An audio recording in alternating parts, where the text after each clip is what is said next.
আমার বাড়ি নন্দনগাছি, সারঘাট থানা, রাজশাহী। আমি 12টার দিকে প্রায়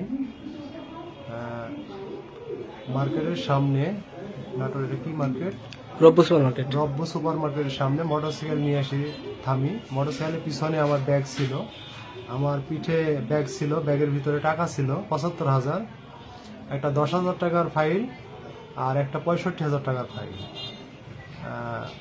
দাঁড়ানোর পরে আমার পিছনে প্রায় 3 জন লোক, লুঙ্গি পরা, কেউ সামনে কেউ তারপরে যখন উনি গাড়ি নিয়ে ব্যস্ত হয়ে পড়েন, ইতিমধ্যে 3 জন আর একটি টিম ব্যাগের চেন খুলে, তার পেছনের ব্যাগ থেকে টাকার চেন খুলে টাকা বের করে নেয়। আপনি সিপার মধ্যে ঢুকছেন কেন, বাহির দিয়ে যান।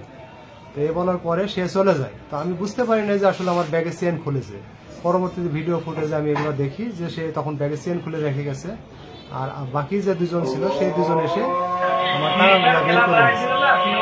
পরবর্তী পাশের দোকান থেকে আমি আরো ফুটেজ সংগ্রহ করলাম। আমার টাকার ফাইলটা তারা হাতে নিয়ে চলে যাচ্ছে পূর্ব দিকে বাস স্ট্যান্ডের দিকে হাঁটে যাচ্ছে। 3 জন ছিল লুঙ্গি পরা।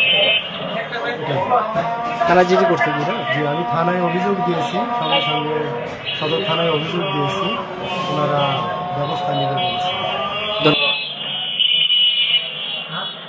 Good.